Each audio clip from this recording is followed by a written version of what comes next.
The following program contains scenes and language of a frank and explicit nature. Viewer discretion is advised. In 5, 4, 3, 2, live now. I don't know, Mike. I don't know what you're talking about.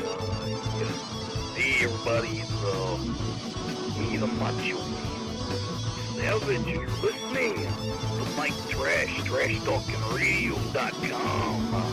The best in the business. So say it to Macho King.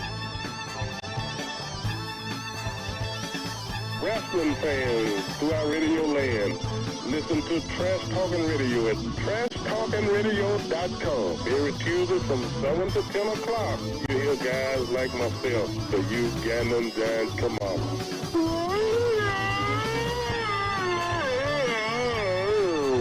And that's my story.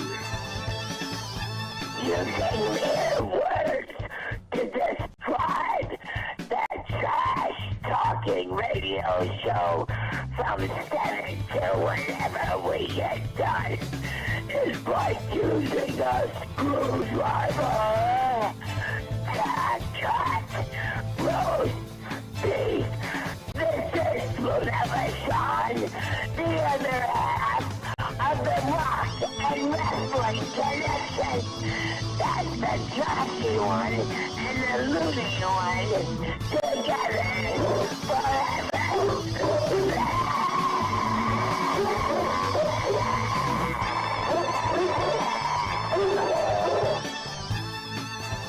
Hello, ladies and gentlemen.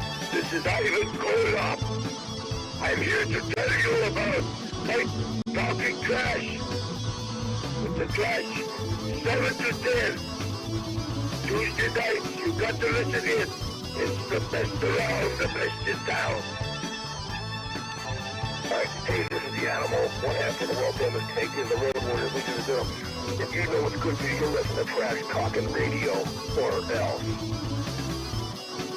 Everybody, you're watching Trash Talking Radio. This is Hulk Hogan. Hulk, what do you got to say about Trash Talking Radio? Well, I gotta say that I just bought Trash Talking Radio. You're out of the picture, dude. This is my show, and you better watch, because what you gonna do when Hulk Hogan's brand new Trash Talking Radio runs wild on you? This is the Vital Idol, and you're listening to Trash Talking Radio every Tuesday from 7 to 10 on TrashTalkingRadio.com. And remember this, when the Vital Idol tells you, it's got to be true. And when it's on the internet, it's got to be real. It's Trash Talking Radio every Tuesday from 7 to 10. I am the top of pop, the king of swing, the international rock star way above par, the host with the most, Mr. Tuesday Night, the Vital Idol, Classy Mike Trash, and thank you very much.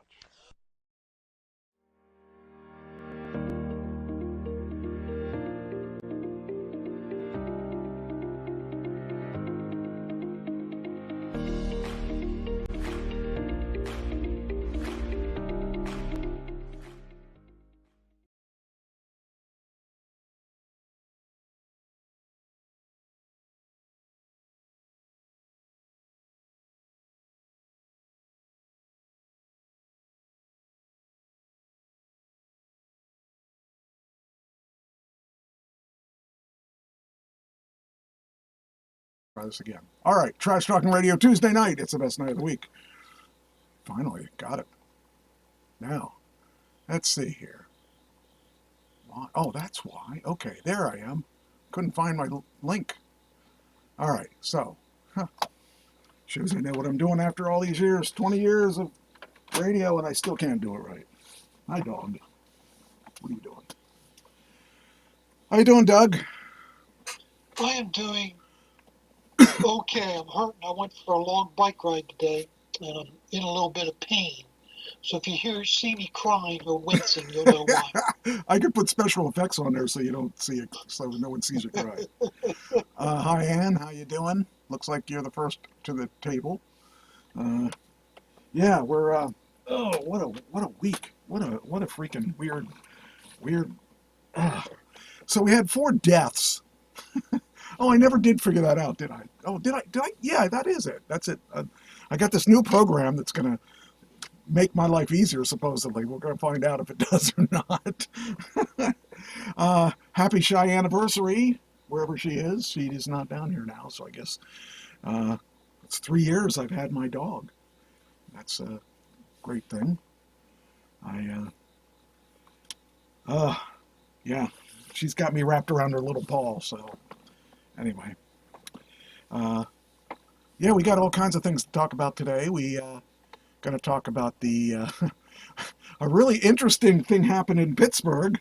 I don't know if you heard about it at the Pamonte Brothers. Did you hear about that? No. Oh, you're going to like this. You're going to like this. Let's see here. Then we've got Garth Brooks is in trouble. We got he's in big trouble. The Rust premiere. Oh, wait. Cheyenne's here. Hey, Cheyenne. How you doing there, girl? Knock it off. Lay down. Lay down. Come on. Come on, girl. Come here. Stop it. Come here. Hi there. Let's see if I can get her on camera. Everyone wants to see her. Let's see.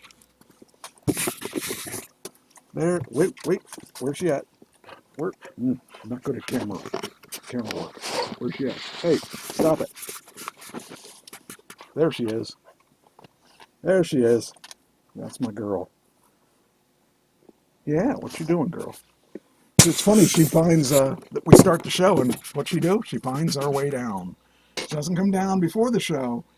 She comes down during the show. Because she knows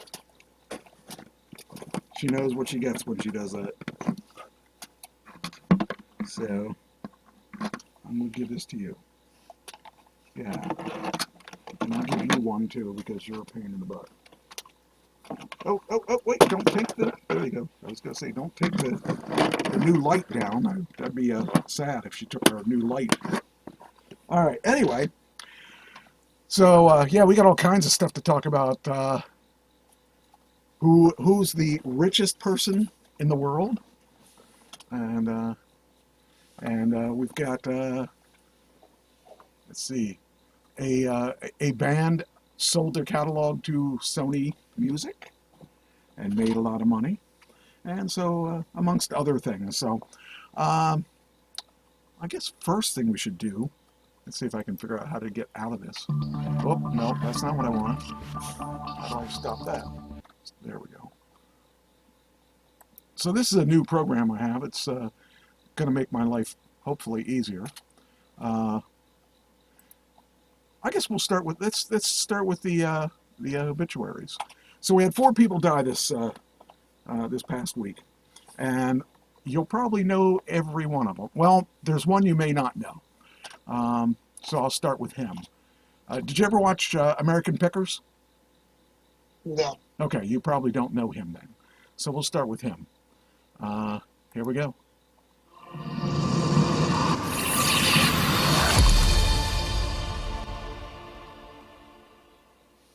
Obituary for Frank Fritz, beloved star of American Pickers and passionate collector. October 11, 1965 to September 30, 2024. Frank Fritz, best known... Uh-oh, what happened there? As the co-host of the hit TV series American Pickers, passed away at the age of 60 on September 30, 2024. A beloved figure in the world of antiques and collectibles, Frank's warm personality and deep knowledge of Americana made him a household name. His journey from a small-town picker to a national television star was marked by an infectious passion for uncovering hidden treasures and telling the stories behind them. Early life and passion for collecting. Born 1965, in Davenport, Iowa, Frank Fritz developed a love for collecting at a young age. His fascination with vintage items began with childhood trips to garage sales, where he found joy in discovering unique artifacts. His keen eye for valuable, often overlooked objects was honed over years of treasure hunting at flea markets, antique shops, and auctions. What began as a hobby blossomed into a career that would eventually lead to national fame. After graduating from Bettendorf High School in Iowa, Frank initially pursued a career as a fire inspector, where he spent many years working for local fire departments. However, his passion for antiquing and picking never waned. It was during this time that he began collecting and selling items, especially motorcycles and vintage memorabilia, that would later define his career. American Pickers and Career Highlights. In 2010, Frank Fritz rose to fame as the co-host of American Pickers, a reality TV show on the History Channel that quickly became a cultural phenomenon. Co-hosting alongside his childhood friend Mike Wolfe, the duo traveled across the U.S. in search of rare and valuable items hidden in barns, basements, and attics. The show not only celebrated the thrill of the hunt but also emphasized the importance of preserving history and culture through antiques. American Pickers, 2010 to 2021. Over the course of more than a decade, Frank became a fan favorite due to his approachable demeanor, extensive knowledge, and witty banter with co-host Mike Wolfe. His expertise in areas like motorcycles, oil cans, and vintage toys added depth to the show, making him a beloved character to millions of viewers. Together, Frank and Mike unearthed everything from classic cars to historical artifacts, helping bring renewed interest to the world of collecting. Frank Fritz Finds. Frank parlayed his success on American Pickers into his own antique store, Frank Fritz Finds, located in Savannah, Illinois. The store became a destination for fans of the show and antique enthusiasts alike, showcasing a wide variety of vintage items and collectibles curated by Frank himself. Beyond television, Frank was admired for his deep respect for the stories behind the objects he collected. He believed that every item had a unique history, and his passion for storytelling was a cornerstone of his approach to picking. This personal connection to the objects he found helped elevate the show beyond mere entertainment, resonating with viewers who shared his love for preserving the past, challenges, and personal life. In recent years, Frank faced several personal challenges, including health issues and a public struggle with addiction. He had openly shared his battle with Crohn's disease, a chronic condition he lived with for over 30 years. Despite these struggles, Frank's resilience and determination remained constant. His departure from American Pickers in 2021 left fans heartbroken, as many missed the chemistry and camaraderie he shared with Mike Wolfe on the show. However, Frank's legacy as a passionate picker and an advocate for collecting continued to thrive through his store and his lasting impact on fans of the show. Legacy. Frank Fritz leaves behind a legacy of kindness, humor, and a deep love for uncovering the hidden stories of America's past. His contribution to the world of antiques, and more importantly, to the cultural conversation around the importance of preserving history, will not be forgotten. His distinctive laugh, his commitment to the pick, and his love of the road made him a unique and cherished presence on television. He is survived by his friends, family, and legions of fans who will remember him not only as a television star but as a man with an unwavering love for the thrill of discovery. Frank Fritz's influence on the world of collecting, and his role as an ambassador for the joy of antiquing, will live on for years to come. So, did you ever watch that show?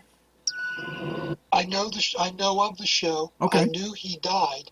Yeah. But other than that, I didn't know much. It was a good show. I liked that show, and he'd left the show probably a year and a half, 2 years ago.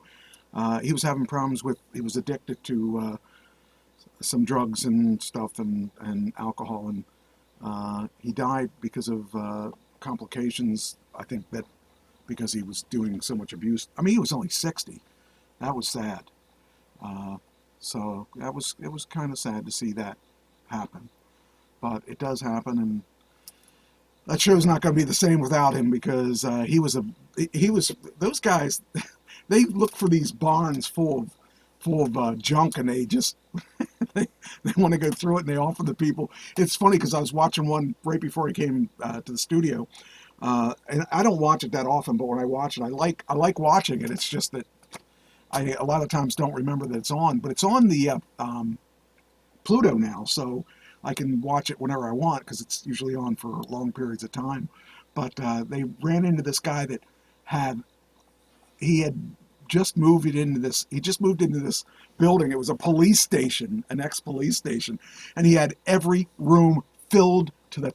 You think I have a lot of stuff? That guy has a lot of stuff. I mean, you couldn't even move in that place. And it was all packed with antiques and stuff. And he wouldn't sell it. The whole idea was they would come in and they'd make you offers and you maybe would sell some of the stuff. He would tell them retail pricing so they couldn't buy anything. And they finally talked him into selling 2 of their pieces for, one of the pieces he wanted at $125. He said, that's retail. He said, I'll give you 100. He said, no, I can't take that. The guy can't take that. He's got tons of antiques that he's never going to use or sell. And he's got a lot of really cool stuff. I mean, I'm afraid that would be me in a couple of years, probably. But he was really a cool guy. He would, and those guys, they get in these barns filled with stuff, and they climb over the stuff and have to find what's good and what isn't. And many of the times it's in an old barn and all dirty and stuff. I couldn't do that. But it seemed like he loved it. Oh, he loved it. Him and his partner, Mike Wolf, they thrive on that stuff. They find some really cool stuff. And, I like antiques, but I'm not climbing over things to get to them. I have enough climbing over my own stuff to. I'm not gonna climb over somebody else's stuff. But it's a good show, and so if you ever get a chance to watch it, you might want to watch it because it's kind of fun. It's a fun show. So yeah, that's the first one. It's really sad to see him die though, because he was, like I said, he was young. The next one is, let's see here. Okay, how do I close it once I watch it? Haven't figured that part out. Oh, maybe this is how. Let's push that. See, nope, that's to share it. Okay, I can't read to see. Okay, now I can. Okay. The next one is, where's it at? I had all these new ones. Where did I put them? All right, now I got to figure out what I did with them. Hold on. Please hold. I haven't figured out how to use this program yet, but it's pretty neat. All right, library. That's probably it. Nope, that's not it. Do-it-yourself music. That's not it. All right, home. Let's go back to home. It's got to be there. Ah, here we go. All right, let's go to... All right. Do you remember back in the 70s, there was a show called Good Times? Yeah. John Amos just died. He was the father. And I found some interesting things that we'll talk about after this video. Oh. Obituary for John Amos, acclaimed actor and cultural icon. I forget how to December do it now. 27th, cultural icon. Hold on there. I'll figure this out. I'll get this act together one of these days. Oh, it's this one. Darn it. Now we got it. Okay. Here we go.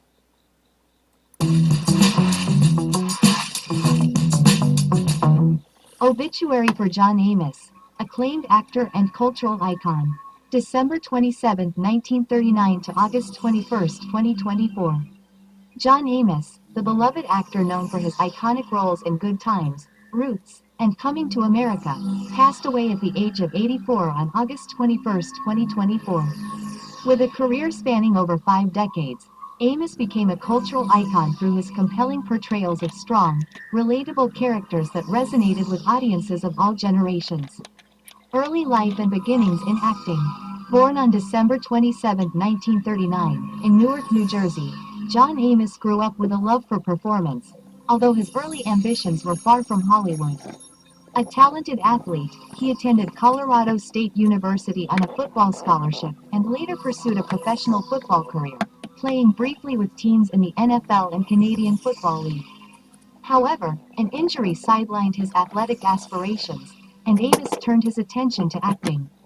John's break into the entertainment industry began with stand-up comedy and stage performances. He soon found success in television writing and acting, where his natural talent and commanding presence caught the eye of producers. Career highlights.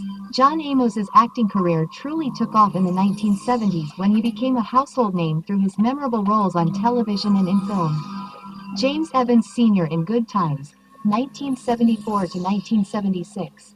Perhaps his most iconic role, Amos starred as the patriarch James Evans Sr. on the groundbreaking sitcom Good Times.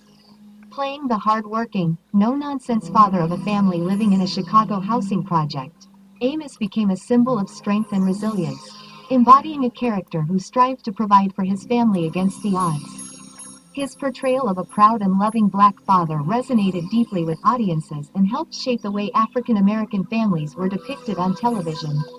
His departure from the show in 1976 after creative differences left a lasting impression, as fans still remember the show's emotional pivot after his character's death. Kunta Kinte in Roots, 1977. Amos made an indelible mark on television history with his portrayal of Kunta Kinte, the enslaved African who became a symbol of perseverance and survival in the critically acclaimed miniseries Roots.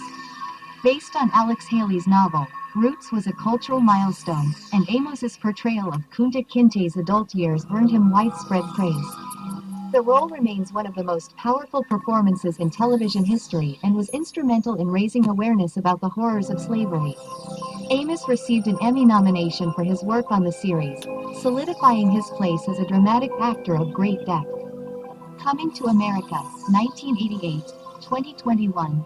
Amos's role as Cleo McDowell, the proud owner of the fictional McDowell's restaurant, in Eddie Murphy's Coming to America became one of his most beloved film performances. His comedic timing and charm in the role were instrumental in the film's success, making Cleo McDowell a fan favorite. Amos reprised the role in the 2021 sequel, Coming to America, delighting a new generation of fans. The West Wing, 1999 to 2004. In addition to his iconic roles in film and television, Amos also had a recurring role as Admiral Percy Fitzwallace in the critically acclaimed political drama The West Wing. His portrayal of the level-headed and wise chairman of the Joint Chiefs of Staff was another testament to his versatility as an actor. Amos's work in television, film, and theater transcended genres. His ability to bring authenticity and emotional depth to a wide range of characters left an indelible mark on Hollywood. Whether playing a dramatic or comedic role, Amos's performances were marked by their sincerity, strength, and relatability. Personal life and legacy. John Amos was more than just an actor. He was a trailblazer in the entertainment industry who used his platform to advocate for better representation of African Americans in television and film. Throughout his career, he pushed for the creation of complex, meaningful roles for black actors, and he often spoke out when he felt characters were being misrepresented or reduced to stereotypes. Off-screen, Amos was a passionate advocate for social justice and often involved in humanitarian work. He also remained close to his roots, frequently giving back to the communities that shaped him. In addition to acting, he was a playwright, penning Haley's Comet, a one-man show that reflected on issues of race, identity, and the African American experience. John Amos's legacy is one of dignity, resilience, and trailblazing success. He will be remembered as an actor who broke barriers, as a voice for truth in storytelling, and as a man who brought strength and heart to every role he played. His contribution to the world of entertainment and to the broader cultural conversation will not be forgotten. He is survived by his children, family, and millions of fans worldwide, who will forever cherish his unforgettable performances and the impact he had on television and film. Rest in peace, John Amos. Your presence on screen and in our hearts will be deeply missed. He was a good guy. He seemed to really have it together. And oh, I got to put us back on the screen now that I took us off. Let's see here. There we are. He was a decent guy, and boy, he was a groundbreaker too. He opened up the doors a lot for people of color. So I remember watching that show religiously. me too. I did too. Yeah. I didn't know he was in a lot of that stuff though. He was in a lot of a lot of different shows, and like he was in, I think I said almost 60 TV Different shows. series. Yeah, and that's not mentioning the movies and stuff that he was in as well. So yeah, I like it. I like the things I saw him in. In fact, I watched what was that? It was it's called The Ranch. If you have Netflix, The Ranch has him and who's that old guy? that has the weird mustache. Sam Elliott is the father in that. And he plays a character role in that too, and it's just really funny to watch him. But yeah, you see him pop up from here from time to time, and he had all kinds of neat roles he got a chance to play. So I liked him a lot. I noticed you couldn't read the stuff on the top line. One of the things I found real interesting was, as the father of Good Times, he was only 9 years older than Jimmy Walker in real life. So you had to have Jimmy at 9 to make that real. That could be real, I mean, I guess. But that was funny. The next one, I know you know the next two. We'll play Chris. Chris will be next. By the way, these are the longest videos I have done yet on obituaries, because these people all did a lot of stuff. And I can only do a little over 3 minutes per when I do the audio, so I have to piece them together. And I had to keep piecing them together because these were a lot longer. Unless ChatGTP is getting smarter and doing a lot more research. But I don't think it's that. I think these people just had a lot of stuff that they did. The next one, okay.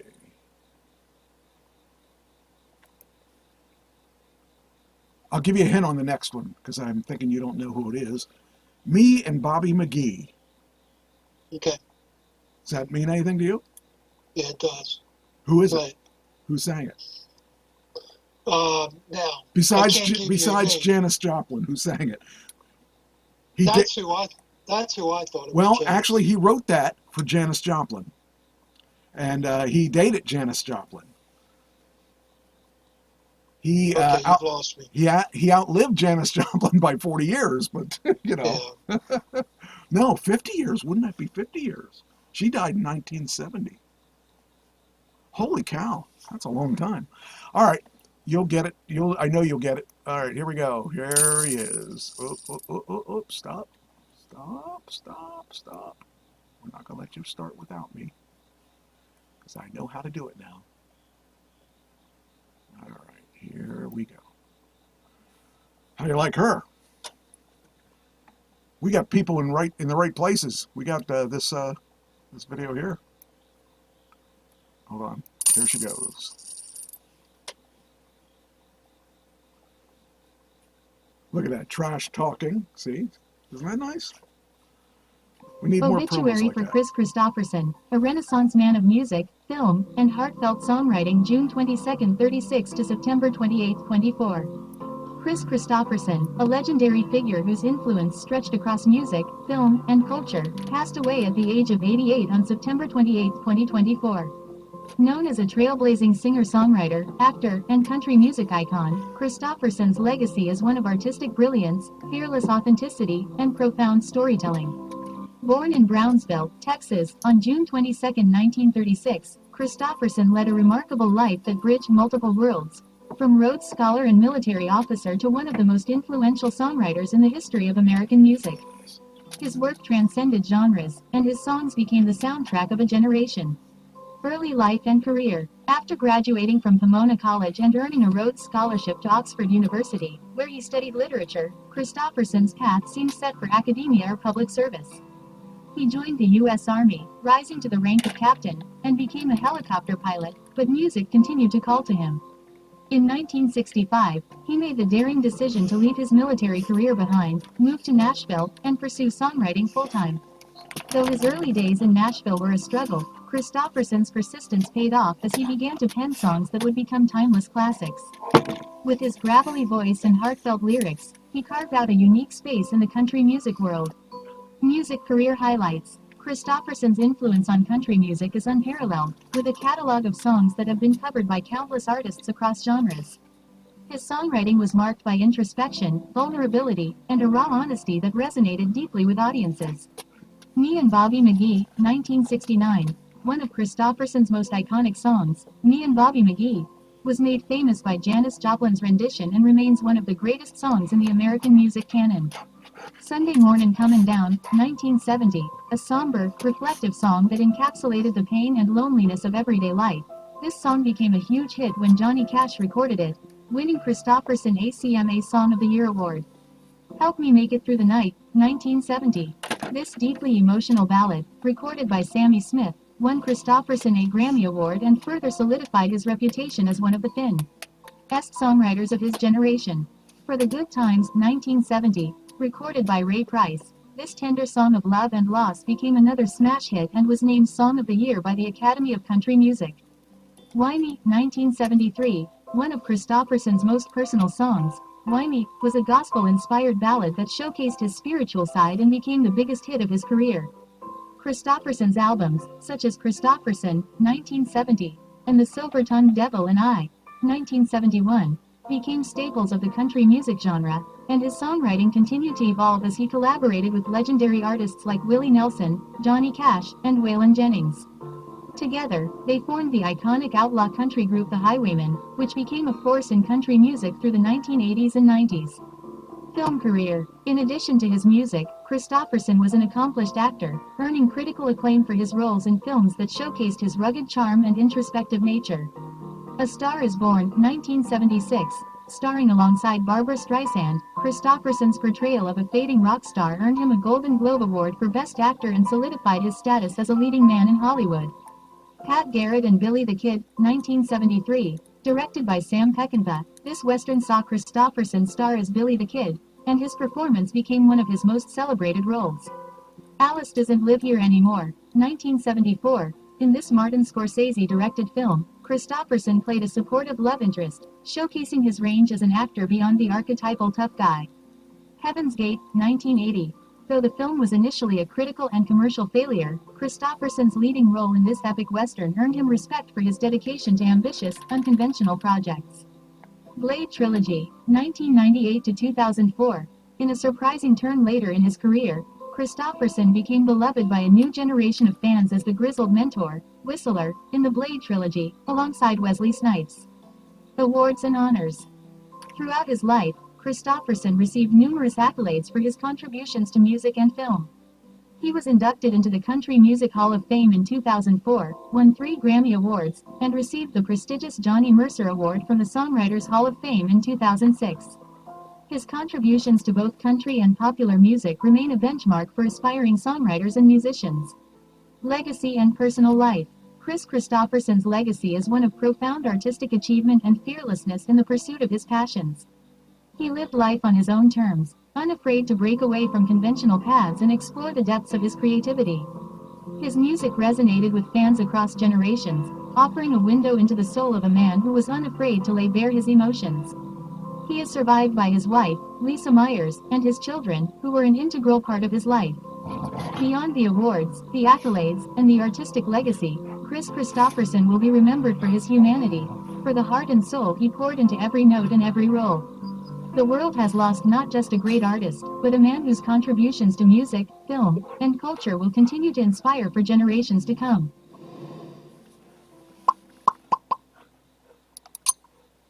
I never realized. What's that? Which part? How diverse he was. Oh, I'm not a country guy, but I liked him a lot. And I would say he probably would, if I was saying who I liked best in country, it would be between him and Willie Nelson. But probably him because he was more, outlaw country. He was border other things, more popish than I think than most guys are. Oh man, yeah, I always liked him. And then of course he got to do the acting, so he got to do the things that I wanted to do, minus the helicopter pilot thing. I don't think I'd be good at a helicopter pilot, but yeah, definitely admired him. He was very versatile. I didn't know he wrote that, Me and Bobby McGee till I did my research. But everybody knows that song. I mean, geez, how could you not know that song? But I didn't know he was the one that did it. The last one, certainly not the least. You definitely know who he is, but I would be willing to bet you probably didn't know what he is known for besides what everybody knows him for. There's two things he's really known for. Well, three things he's known for. Controversy's one of them. And we'll talk about it after we get him done so I can speak in more detail. But I didn't really know much about him other than I didn't know he got in trouble, but the information was interesting. So here we go. This is the last one of the four. Okay, as soon as I push the button. Then we make it big. There we go. And in the spirit of Halloween.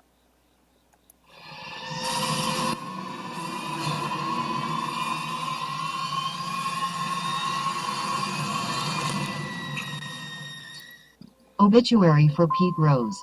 Legendary baseball icon and WWE entertainer, April 14, 41 to September 30, 24.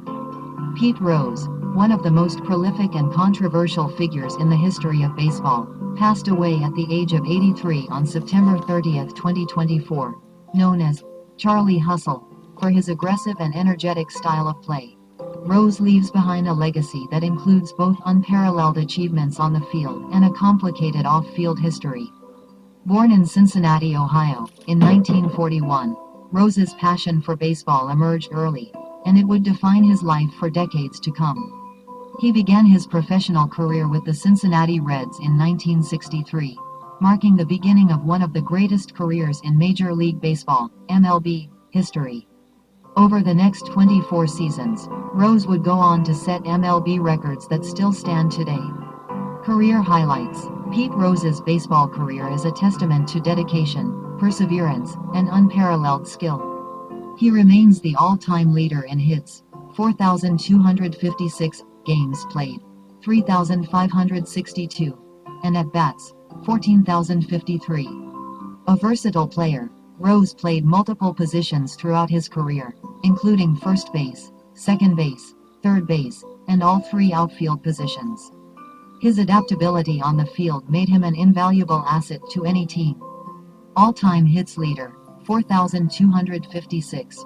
Rose's record for the most hits in MLB history is his crowning achievement, cementing his place in baseball immortality. His unrelenting work ethic and consistent performance over 24 seasons allowed him to break Ty Cobb's previous record, a feat many thought impossible. 17-time All-Star. Over his career, Rose was selected to 17 All-Star games, representing 5 different positions, a testament to his versatility. 3-time World Series champion, Rose helped lead the Cincinnati Reds, Big Red Machine, to World Series titles in 1975 and 1976 and later captured another championship with the Philadelphia Phillies in 1980. 1973 National League MVP. In 1973, Rose was awarded the National League Most Valuable Player Award, further solidifying his place among baseball's elite. 1963 National League Rookie of the Year. His relentless hustle and determination were evident from the beginning of his career, earning him the NL Rookie of the Year award. 2-time Gold Glove winner, 1969, 1970. Known not just for his hitting but also for his defensive prowess, Rose's all-around talent made him one of the most complete players in the game. Despite his achievements, Rose's career took a controversial turn when he was banned from baseball in 1989 for betting on games while managing the Reds. His lifetime ban from baseball remains one of the most contentious decisions in sports history, preventing him from induction into the Baseball Hall of Fame.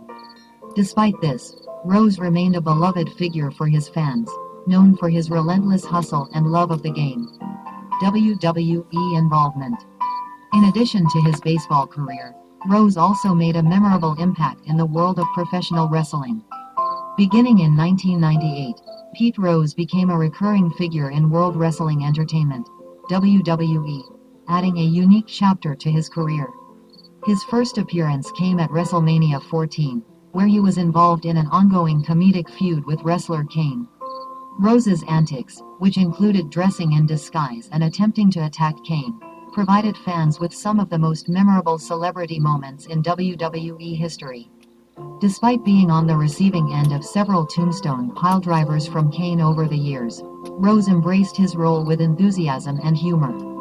In recognition of his contributions, Rose was inducted into the WWE Hall of Fame in 2004, becoming the first celebrity to be honored in this way. Legacy: Pete Rose's life was marked by triumphs and tribulations. On the field, he was the embodiment of perseverance, grit, and a relentless pursuit of excellence.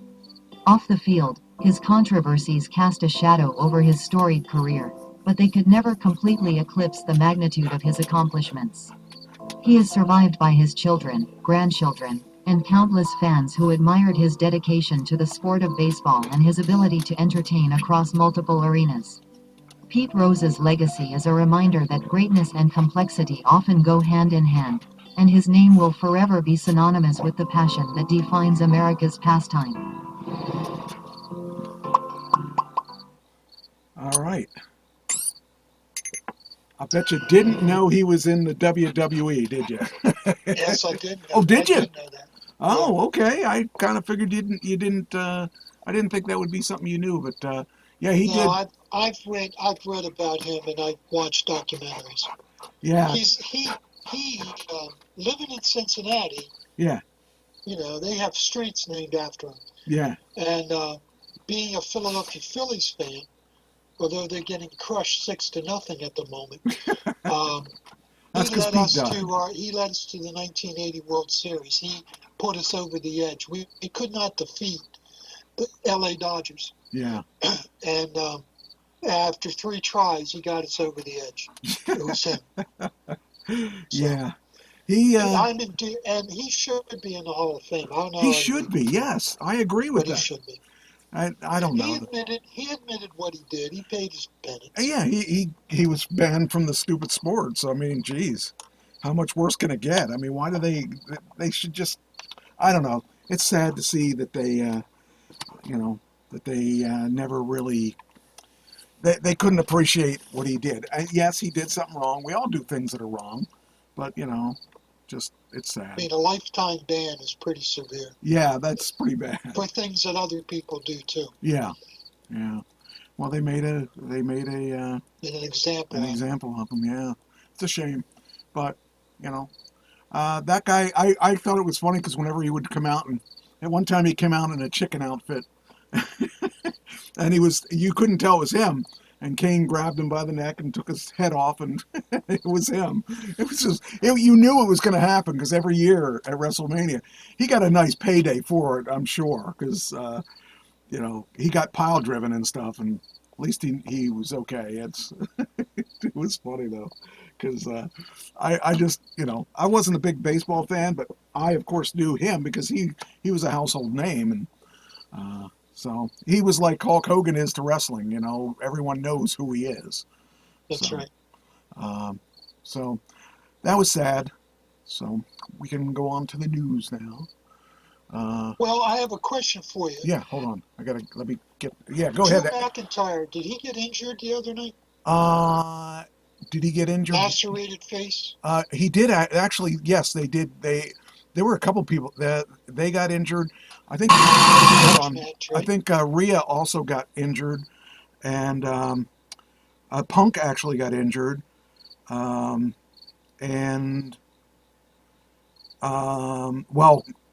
Cody got injured, but he's still able to wrestle. Some of those guys got to take time off because they really banged each other up pretty bad. So they hit hard. I take it you watched the pay-per-view from, what was it, Saturday? I think it was Saturday. I did not, but my grandson did with his father. Oh, and, do you have Peacock?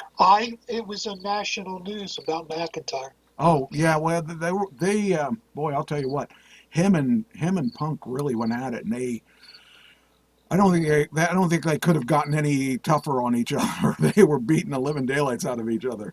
And Punk came out. He was limping really bad. He said, I'm not wrestling tonight, but, I wanted to, explain that he doesn't wrestle those kind of matches because, you can get injured, especially in a steel cage match. You can get injured. Yeah, steel cage, yeah. I've been in I've been in 2 steel cage matches, and I don't like steel cage matches. That's where I don't want to be. I don't like steel cage matches. The cage always wins. The cage always wins, yeah. And ever since I saw Foley flying off the top of one of the cages, I was like, oh, no. You can't top that. I mean, how do you beat that? That's crazy. But I don't want to beat that. I don't want to even be near that. That's not my thing. So, yeah. Yes, he did get injured, and I saw a lot of people get injured that day. And actually, one of the people blew a spot and blew the angle, but they covered it up, and most people don't know that it shouldn't have happened that way. But the Rhea Ripley match was screwed up. The finish was supposed to be a clean finish, and one of the people screwed it up, so they couldn't do that clean finish because the referee saw everything. So, yeah, sometimes that happens. Sometimes you just can't do what is planned, so you gotta, just gotta deal with it. I know that the management was not happy, but they dealt with it. So, why is your... Oh, I got to make sure the battery's charged. Hold on. Why is that not working? Let's see. Where did I plug it in at? Oh, it helps when you plug the computer in. Yeah, that... you're almost going to go without me. Let's see. Oh, let's see. Okay, now we just kind of broke the fourth wall. Okay, now you're okay. Can you see it? I can see everything. Okay, good. Now what happened? What's that? Okay, so everything's working. Good. And you can still, okay. There you go. But yeah, that, I can actually make that a little closer if you want to see it a little better. There you go.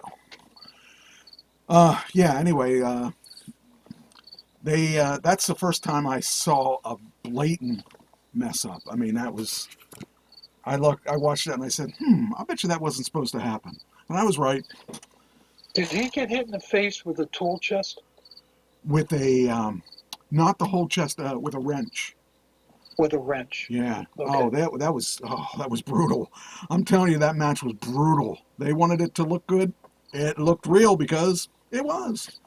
So yeah, that was horrible. If you got Peacock though, you can watch it on the replay for free.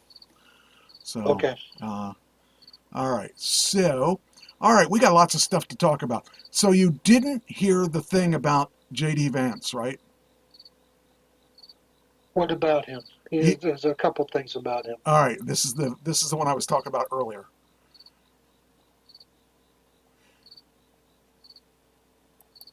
So J.D. Vance was at Piemonte Brothers. I'm not rich as hell. Hold on. I'm the one that really needs to break. I don't care. Not the people that are already rich and have the money. Kamala Harris is going to make billionaires pay their fair share, and she's going to cut taxes for working people. No, she's not. We need Kamala Harris. No, we don't. Amazon hates this, but there's nothing they can do to stop it. There's a new election. Let's kill the bat. There we go. Should have did that the first time. I hate when these things have commercials.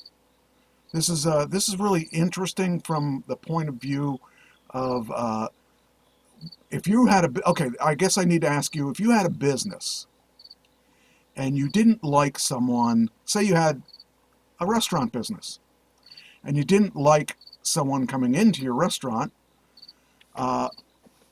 you would still serve them, right? I mean, just yes. Okay. I thought I was pretty sure you were gonna say that, but you know, I'm in a business. I would. Yeah. It's one of those Politics things. doesn't matter to me. I'm serving food. Correct. And, you got to make your money where you make your money. So here's what happened. Primanti Brothers decided they needed to... Oh, come on with this commercial. Oh, wait, I can skip it. Okay, this is really interesting because, well, I'll let them tell you. Because I would be embarrassed if I owned a business and this happened, and I would fire somebody, but it was the owners that did it. And some might call this election interference. Senator J.D. Vance, who was Trump's vice president pick, was denied service and threatened with arrest at Primanti Brothers in Pennsylvania, owned by Garnett Station Partners, a New York-based private equity firm handling over $2.3 billion under partner Jordan Garay's leadership. Primanti Brothers operates 44 locations across Pennsylvania, restaurants that are, in different locations. Vance was there to meet Anissa Zapala and other supporters, but Primanti Brothers threatened to call the police if he entered. Check out this clip right here from the actual restaurant. And now, if I had a chance to get that publicity for free, oh yeah, I'd say, come on in. I don't care if it's Satan. Well, maybe I would care if it was Satan. Wait till you see J.D. Vance's response. The manager went outside, told them they need to leave. They will call the police if he comes out. Unfortunately, he cannot come in. So what's going to happen is that they're going to take down our name, all our information, so the next time the kitchen crew's running out, because everyone's canceling their orders. Everyone just canceled all the orders, and we're just paying for what we drink, and then everyone's leaving. But yes, unfortunately, Vance cannot come out of his car, cannot shake our hands, because Primanti Brothers does not want him in here whatsoever. So that is what's happening. Yeah, we'll get you ready to go. We leave.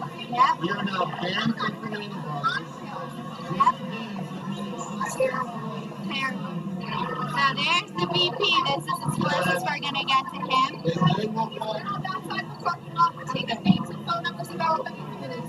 Absolutely. Okay, before I show you J.D. Vance's amazing, incredible... And if I had the chance to get all the publicity of having him there, whether I liked him or not, I would do that because I'm a whore and I want everyone to buy from my place. So... that business has every right to do that. Yes. The people that walked out has every right to walk out. Yes, correct. And the people that'll never go there again have every right to never go there again. Yes. And it's sad that they made that decision to not serve someone. They could have used that. Go broke. They could have spun that in a different direction, Incredible response. I also want to share this. By the way, J.D. Vance surprised me, and I love his response. I now like the guy because he did a classy thing.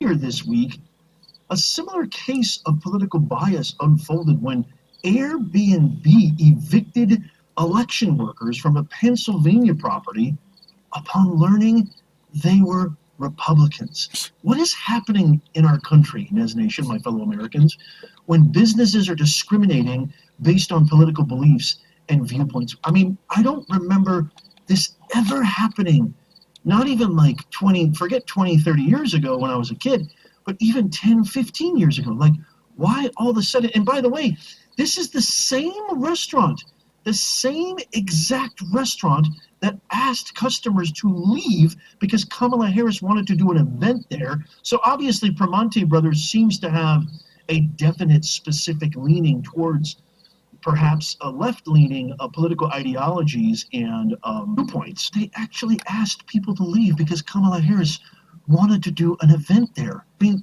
I've been a business owner for over 30 years. I can't imagine ever telling customers, paying customers, that they have to leave because we have to have a certain political figure in our store. I mean, that makes... By the way, they used to be only Pittsburgh, and I know that they've grown. In fact, we have one in Harrisburg now. Well, actually, Camp Hill now. and I took Christine there for her birthday. So I used to like their food. I still like their food, and I probably would still maybe go there again, but I don't know. Absolutely no sense to me. And on top of that, I'm a little bit confused. As a business, especially in economic times where everybody's under duress and businesses are suffering and struggling, and even though this seems like a business that's run by all these private equity firms and has sort of a corporate infrastructure, and they're probably doing great, I can't imagine a business feeling overwhelmed, because the other argument is, well, of course you can't have somebody like that. You're going to overwhelm the business. But you can tell by that video clip, and I'll play it one more time, where it didn't seem like the business was even that crowded. And how could you deny service and deny your customers who eventually decided to cancel their orders? Much power to them. God bless them. I would have done the same thing, and left the restaurant. So you face discrimination. Okay, I'm going to skip ahead to what Vance said. Everyone's leaving, but yes, unfortunately, Vance cannot come out of his car, cannot shake our hands, because Primanti's Brothers does not want him in here whatsoever. So that is what's happening. We leave. Yep. We are now banned from Primanti Brothers. Yep. Wow. Terrible. So there's the VP. This is as close as we're going to get to him. They will call outside the parking lot. We're taking names and phone numbers and all that. Absolutely. It seemed that the supporters kind of went outside to meet with Vance, and then now watch this epic response from J.D. Vance. Check this out. Absolutely. We paid for everybody's food. We gave him a nice tip. And of course, when I gave him a nice tip, I said, no taxes on tip. It's all right. Don't hold it against her. She just got a little nervous, but it's a great local business. Let's keep on supporting it. And most importantly, November 5th or before, go vote. Let's go win this thing. He promoted the business. The more I learn about J.D. Vance, that the to more I learn me about his was background, pulling class. himself up. I'm a self-made man. How can I say a bad thing about him? I wouldn't have wanted to do that, but I think he did the right thing, and I think it was kind of smart. It was kind of like spitting in their face. Hey, we're here. We're still getting publicity out of it, and thank you very much for the publicity. I think that did them a whole lot more good than it did the Primanti Brothers. So I just think it was weird that people were that, I don't know, out of touch or something. I don't want to let my political beliefs mess up, unless someone's, if you have somebody that's coming from poverty, he's the American. Hold on. Let's say you're a Satan worshiper and your thing is cutting up little children. Okay, I may not want him in my place, but or if you're even a Christian and cutting up people, I still probably don't want you in my place. But I wouldn't want Charles Manson in right, my diner. No. Exactly. So that, to me, I think that backfired, because the publicity he got off of that is going to outweigh if he had just been there and done a little meet and greet. That would have been forgotten about, because everybody does meet and greets. But this is going to be actually a good thing for them. I think they just helped him. So, I don't know.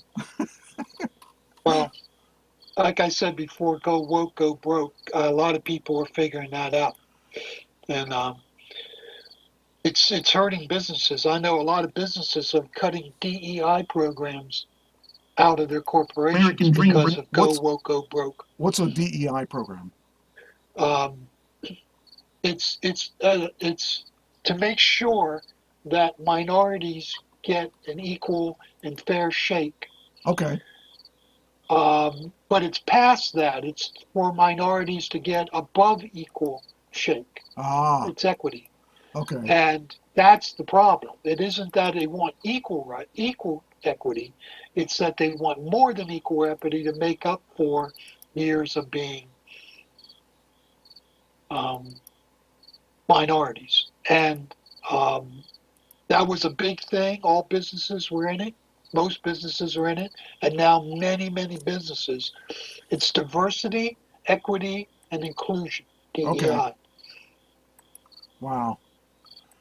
And,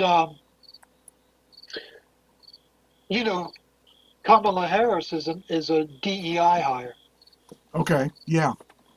She was a DEI hire, and that's exactly what Biden said he was going to do, and he picked her. Jeez. He was going to pick a black female as his vice president, period. You don't want? Do you watch Saturday Night Live?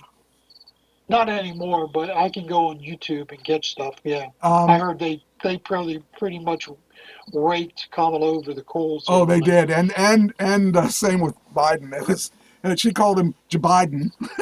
Jabiden. It was pretty good. That's off the first episode of the season. Dana Carvey came in and played Biden, and I forget the girl that plays her, but it was pretty good. It was, I knew it was coming, and I saw it, and I was like, I gotta watch this. But that's on Peacock too. You can get to watch it on there. Here I am talking about Peacock. But yeah, I thought it was really, that was really interesting. So, all right, now, okay, so that's done. There's my girl. All right, now, there is a new accusation of rape by Garth Brooks. Did you hear about that? I have heard something about it. I don't know the details. I don't have the details, but he's being sued for sexual assault over rape of an employee. Last month, the singer brought a lawsuit in federal court to block the accuser from suing. Country music icon Garth Brooks has been sued by his makeup artist and hairstylist, who accuses him of raping her at a Los Angeles hotel in 2019. The Jane Roe, in a lawsuit filed on Thursday in Los Angeles Superior Court, has allegations of sexual assault, battery, and violations of California law, providing protections from intimidation and coercion. In addition to rape, she claims he repeatedly groped and subjected her to sexually explicit comments. Ugh. You know, who's he married to? He's married to, his wife knows about it too, of course she would, but she's actually standing behind him.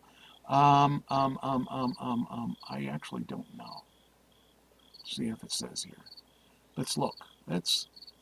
Because I saw a picture of him and her together, and I thought the caption was interesting because she was standing by him, but I didn't know it was a rape charge. Let's take a look. He's 62. He wrote that red Solo Cup, right? I don't know. I think he did, because I wrote a song said Garth Brooks sucks, I think it was, because of the Yellow Cup song, our Red Cup song. I thought that was the stupidest song in the world. And, okay, that's not Wikipedia. That was a lie. You said that was Wikipedia. That's not Wikipedia. That's Garth Brooks' site.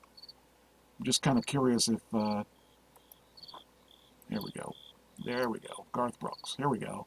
He is married to Trisha Yearwood?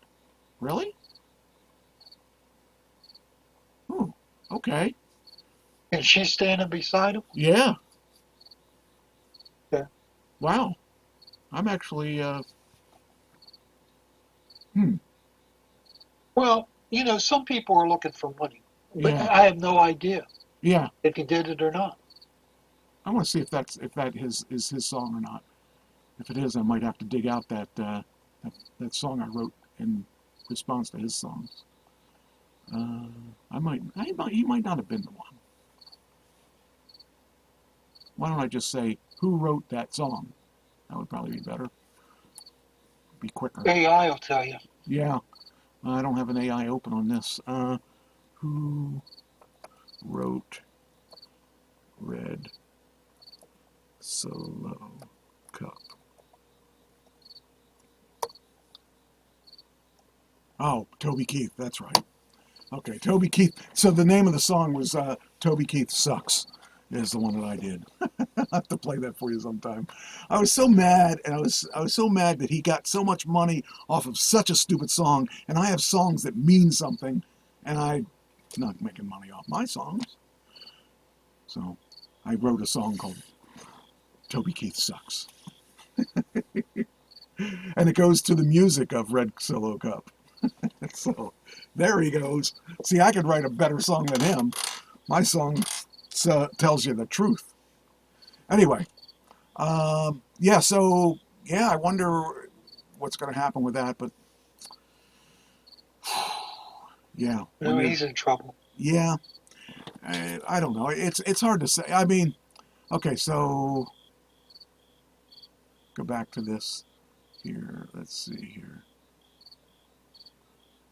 So it says here, prior to the complaint, Brooks, while in settlement negotiations with the unnamed plaintiff, preemptively filed a lawsuit in Mississippi to block the accuser from suing. In that lawsuit, Brooks, who filed as John Doe and described himself as a celebrity and public figure who resides in Tennessee, claimed he's being extorted over his refusal to give the accuser a raise and pay for health insurance. In the statement, Brooks denied the accusations. For the last 2 months, I've been hassled to no end with threats, lies, tragic tales of my future. Would be if I did not write a check for many millions of dollars, he said. The lawsuit claims Brooks violently raped the accuser when she traveled with him to Los Angeles show in May 2019. When they arrived at the hotel, the singer restrained and pulled her onto the bed. The lawsuit alleges Rowe claims he held her small body upside down by the feet and penetrated her. So, let's see here. The lawsuit says the assault was premeditated since Brooks only booked a single suite without separate rooms and insisted no other employees join him on the trip. Leading up to and the alleged rape, Rowe alleges that the country star groped her breasts anytime he could and forced her to expose her breasts around him. He repeatedly threatened to mess around with her before becoming visibly angry when she refused, the lawsuit says.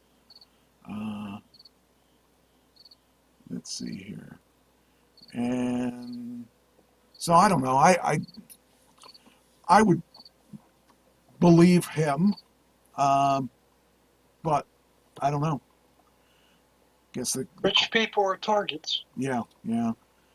But, he could be a schmuck. He could be. That's why I don't want to totally discount everything she says. But I would think in today's world where we have Sean Combs and all the trouble that he's in, that people are going to be a little more careful. Yeah. So he set himself up because if it's true that he only booked one room and didn't let any other employees travel, that gives credence to what she's saying. Yes, it does.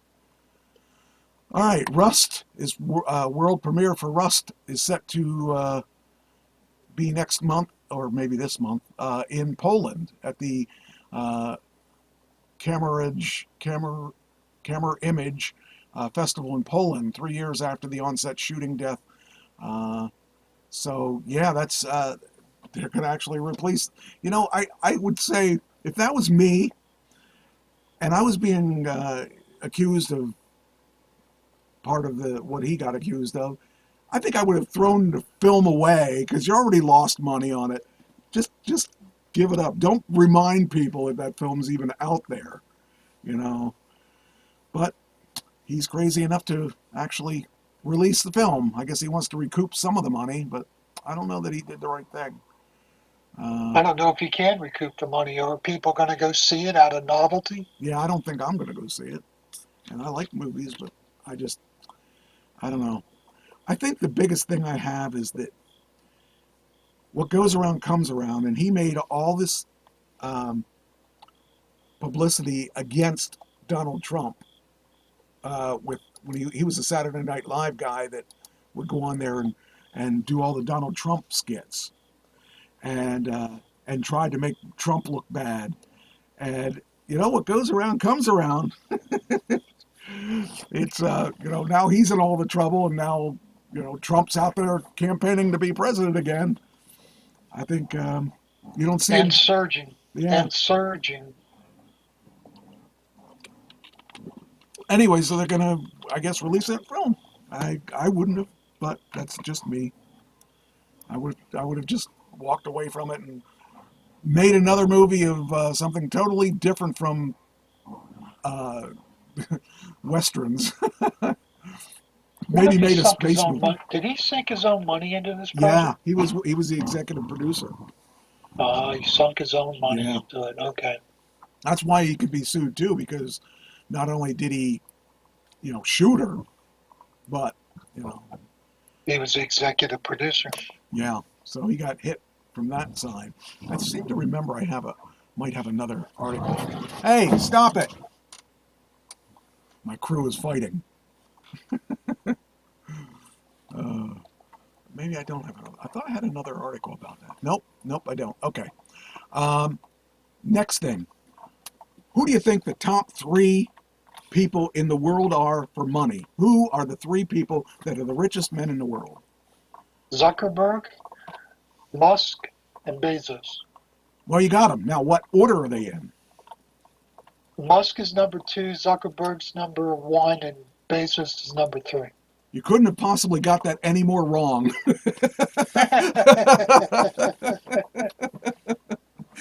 You don't have any of those guys right. Elon Musk, $244 billion. Jeff Bezos, $197 billion. And Zuckerberg, $181 billion.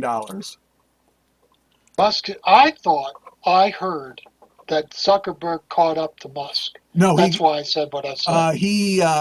He last week we talked about Zuckerberg because he had broken $100 billion, and obviously $200 billion, almost $200 billion. So yeah, I wouldn't have guessed that right. I would have gotten Elon right, but and I might have got Bezos right, but I don't know. I probably would have got those 2 right, but I may or may not have gotten them in the right order. But I forgot about Zuckerberg because I thought there were other people in between them. But I just can't even imagine. I can't even imagine $1 billion. But hey, they got it. And The Rock's got to be in there somewhere, I would think. But he's the highest paid guy in Hollywood. So. By the way, he made an appearance at WrestleMania, and he didn't even have to do anything. He just walked out. He stood there. He made some kind of gesture. He never said a word, and everybody was screaming like crazy. Then he left. That was it. But now he's on the board, so he can do whatever he wants. But I have to admit, the guy is still pretty humble for a guy that has all that he's got. His father was kind of like a jerk, but he had a lot of disappointments growing up because his dad worked part-time at an electronics store, and whenever they had defectives, he would sell the defectives out the door of his van and stuff like that. His dad was a trip. Anyway, so that's that. Okay, so I don't know if I should, I guess I'll just, okay. The next thing, so do you have any idea who the band is that sold their catalog to Sony recently? I'm going to guess it's Pink Floyd. You got that. Oh, you got it. Do you know how much they made? $400 million? $400 million. That's less than... Yeah, I really like Pink Floyd. I do too. Up on that. I do too, but I wouldn't have guessed $400 million. When you think that, who was it that they gave, I think it was, I want to say it was Queen that got like 1.2 billion or something like that. It was one of those guys like that. But yeah, I was really, man, that'd be, and they get the likeness and and the name and all that stuff for that. So they could actually put out. Sony now has the right to put out a Pink Floyd tribute band and name it Pink Floyd. So, because they got the name for the likeness and everything. It's not a lot of money in today's world. It's more than I have. So. Yeah, but you know, if you think what Queen got compared to what Pink Floyd got. But Queen was more mainstream than Pink Floyd. Pink Floyd. True. If you were to say. Well, it's a genre band. Yeah.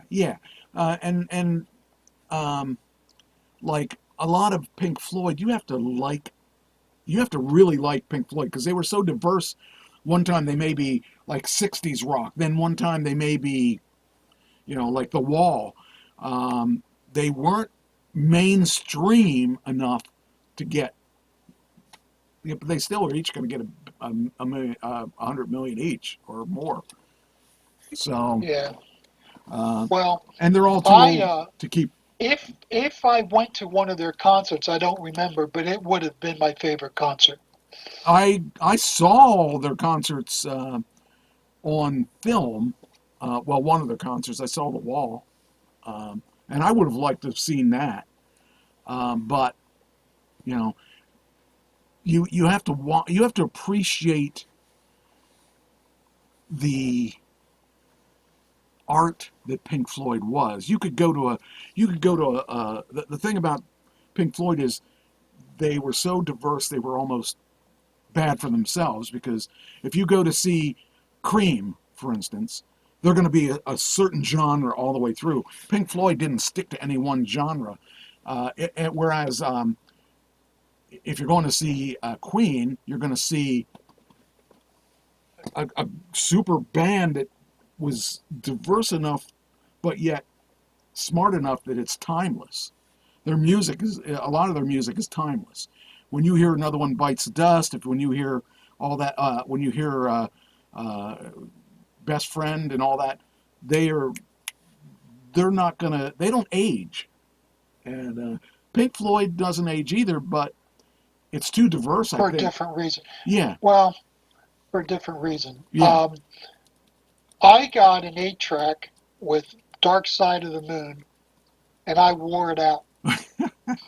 It's hard to believe. It was my favorite album for a long time.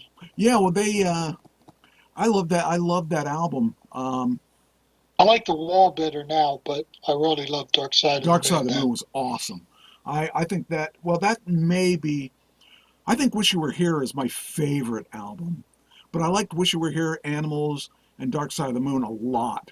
And I thought those three albums signified a generation more than The Wall. I think The Wall was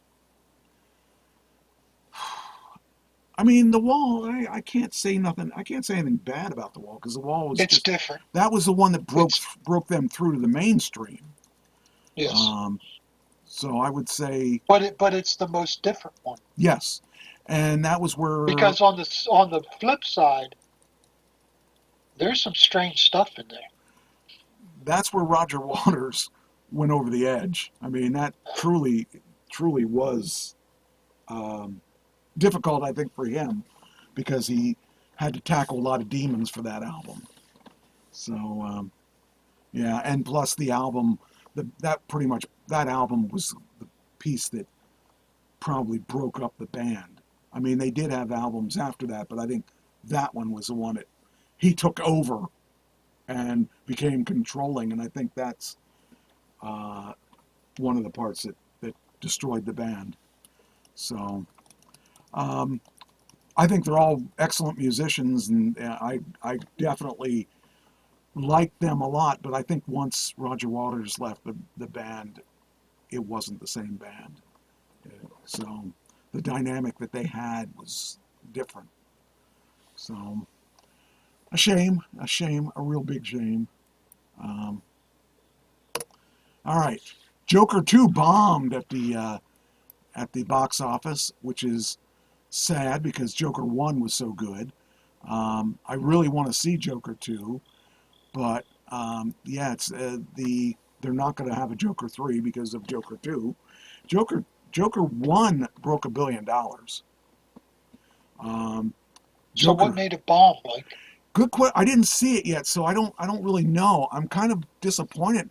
There was stuff in the trades. Let me see this story here. I think is this the one? Francis Ford Coppola praises Todd Phillips as Joker. Foley Adu flails. He's always one step ahead of the audience. The Joker sequel is the first Hollywood comic book pick in history to receive a D cinema score, slightly worse than a D plus from Coppola's Megalopolis. And it says here, I'm really surprised about that too, because I really thought that was gonna do well with the box office, but it really bombed. It did, I think, $50 million the first week and $40 million the second week, and I'm sure they had a lot of money in that movie. And it's, I'll tell you something that I did watch, and do you have Max? Yeah, no, I don't. Oh, you got to, Max. The Penguin is playing on Max. It's a mini series, and I like that a lot. It shows how the Penguin got control of Gotham City, and it comes. I didn't see the part with. I'm gonna have to watch the first episode again because I didn't see any references to the Riddler, but the Riddler supposedly was who's in charge of the town before the Penguin. So I'm going to have to watch the first one again. I was watching on my way to Atlanta, so I was really tired when that was on. So I really want to see, I'm going to have to watch it again to find out what I missed, because I didn't see the Riddler anywhere, but I read somewhere that it had to do with that. Coppola says that the Phillips films have always amazed him and provided enjoyment. He suggested that more moviegoers may not be ready for films such as Joker. Ever since the wonderful The Hangover, he's been one step ahead of the audience, never doing what they expect. So I guess he's saying that Joker 2 is a lot like that. It's too far ahead of the audience. It says here that's only it did a D plus. That's only slightly worse than the D plus awarded to Megalopolis when it opened in cinemas last weekend. Coppola's dystopian epic debuted a mere $4 million against a production budget of $120 million. I can see where that would be a problem. That would be a big problem. Yeah, to make oh man, that's horrible. But it says here the Joker 2, a hybrid anti-hero pick and a musical that stars Joaquin Phoenix and Lady Gaga. Oh, Lady Gaga must be. That's who the other one is. I was trying to figure out who the woman was, and now it makes sense. Had no trouble getting after Phillips' Joker grossed $1 billion globally in 2019, and earned numerous Oscar nominations as well as Best Actor for Phoenix. The first Joker cost $55 million to make before marketing. The sequel cost $190 to $200 million. Wow, that's a big difference between 55 and 190 to 200 million. So I guess that makes sense, but I don't know. It's kind of sad to see that they're not going to be doing a third one, but I don't know. I don't know what I didn't see it, so I can't really speak from the point of view of someone that watches it, but I'm going to watch it. Well, you better hurry up because they're going to pull it from theaters soon. Yeah, I would imagine that's true because they were not happy for the first 2 weeks, but they still were the top movie 2 weeks, right? Let's see, is that Jeff? It was expected to open it. Let's see, projections. It was pacing. Okay, so yeah, I don't know. It's sad because I think that, like I said, the first one was really, really good. Did you see the first one? Yeah. The first one showed you how he became the Joker. He was just a comedian, a small-time comedian, and he was getting kind of abused by the people and bullied by people, and he was bullied by Robert De Niro, who was a talk show host, sort of like what Johnny Carson was, except he was really cruel to the guy. And he actually brought him out on stage and made fun of him, and he didn't forget that because later on he got his revenge. But it was interesting. It was. I'm kind of bummed about that, though. I thought it was going to do better. I thought for sure it was going to do better.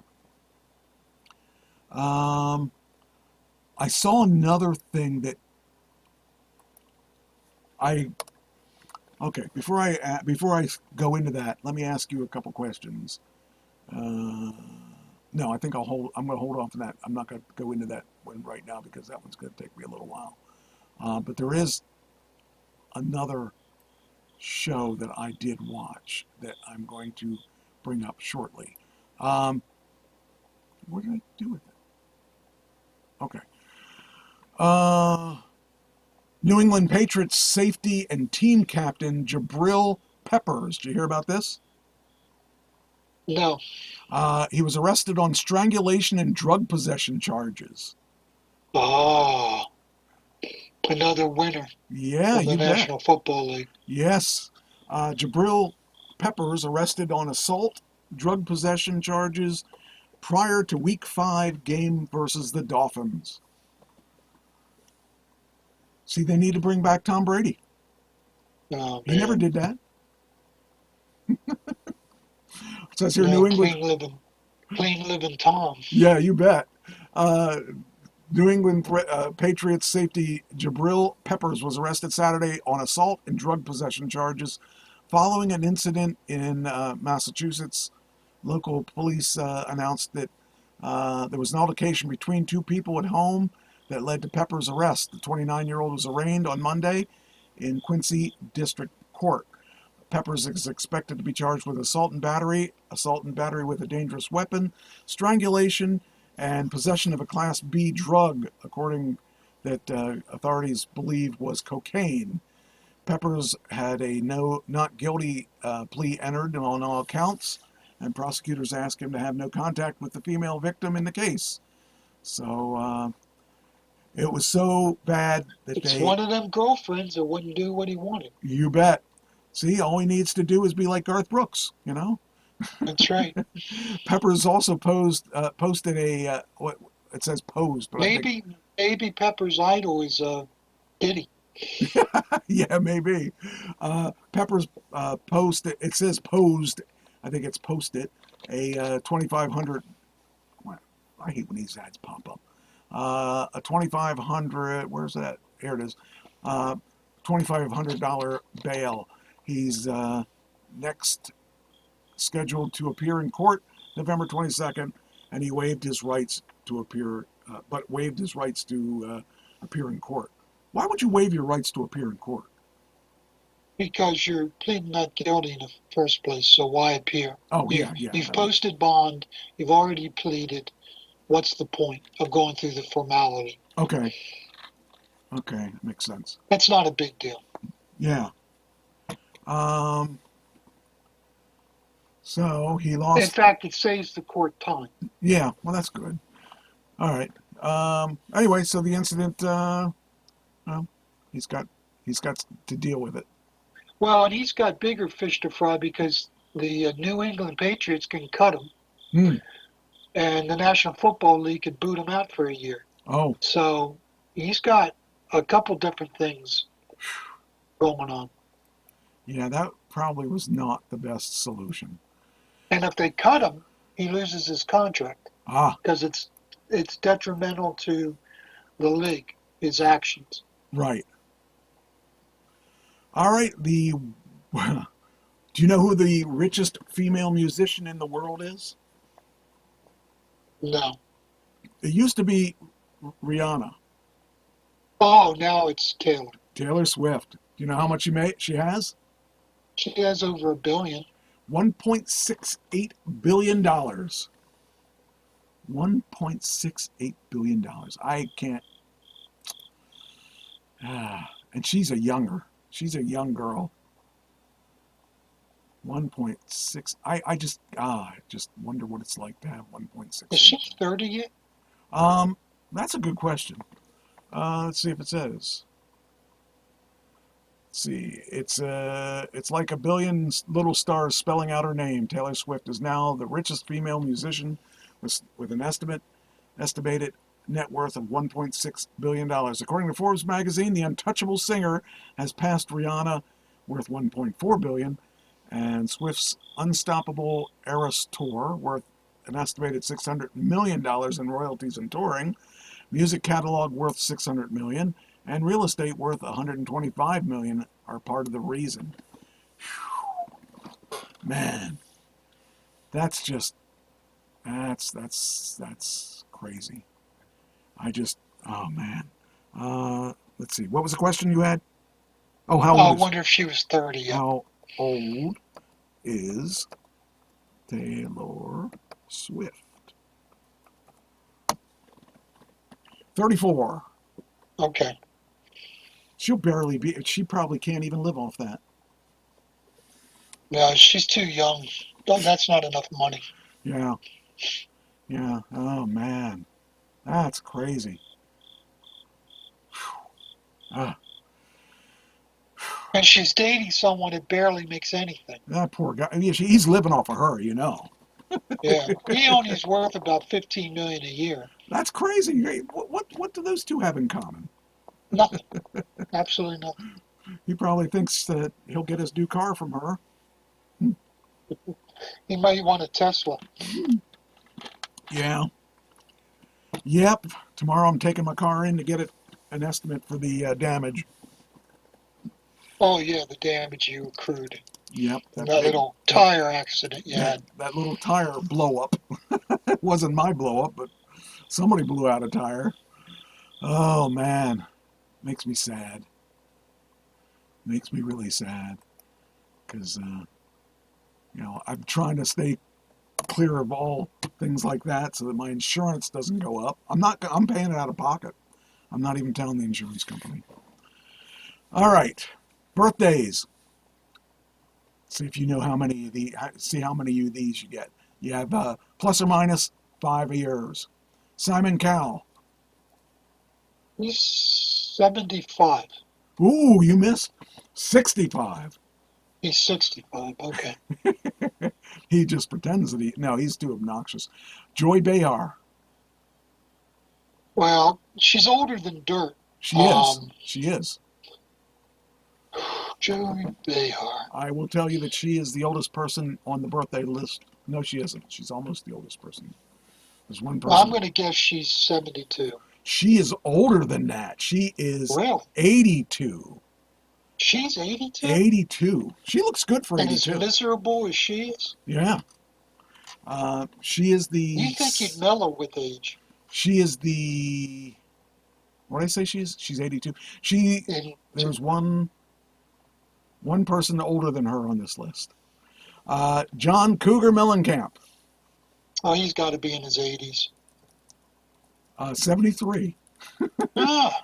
I didn't think he was 73. That's the part that blew me away. I thought, for some reason... Well, see, I think back to my youth, and I'm thinking, these guys are older than me, and I'm 68. So yeah. That's why I'm guessing in the 70s. Yeah. Hi, Christine. Tony Braxton. No idea. I wouldn't know either, so it was 57. I wouldn't have even come close. I don't think I would have. I had no idea where to even start on that. Sigourney Weaver. Well, she just did a film. So I'm going to say, well, I was in my 30s when Alien came out. I'm going to say 65. 75. 75. You know, I met her. It was at Ground Zero. Okay. And it was at a restaurant. Oh. And this restaurant, until the city shut it down, this restaurant had all kinds of movie stars and Broadway stars. Wow. And they had one night, they had the entire Miss America pageant. The contestants were there. Wow. And so I would go eat there every night and meet a different movie star.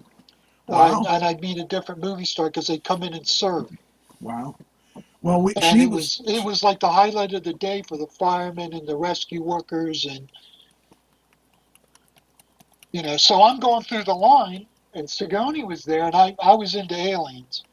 And she put food on my plate and smiled at me, and I said, "You're the best part of that series," and walked away. She was in Broadway, and they won awards in the thing that she was in, and the management group that I was with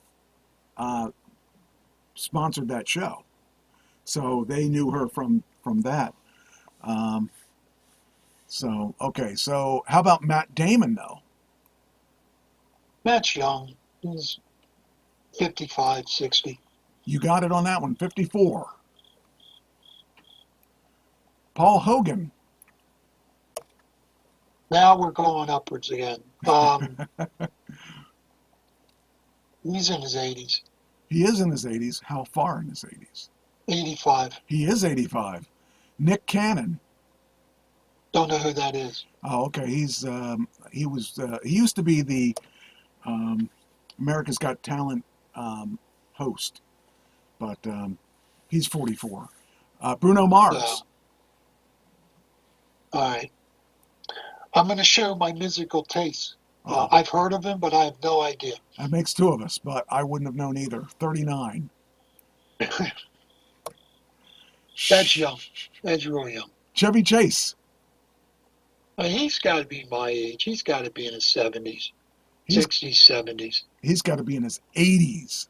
He's in his 80s. 81. Oh my goodness. 81. 81. I wouldn't even know what to guess for him because, you know, he was in Saturday Night Live, in the 70s? Yeah. And he was an old guy then. I mean, older guy. And lastly, Stephanie Zimbalist Jr. Do you remember? Do you remember we used to watch? Did you watch FBI? I think it was FBI in the 70s with what was this guy's name? Zimbalist Jr. Ephraim Zimbalist Jr. Ephraim. Yeah. Zimbalist So Jr. I don't know if they're related or not, but I don't know. That's what I thought. That's the only. I don't know who this person I've never is. heard of another Zimbalist in my life. She's 68, so I don't know. I don't even know what she's in. I don't even know if she was in anything. All I know is it's her birthday.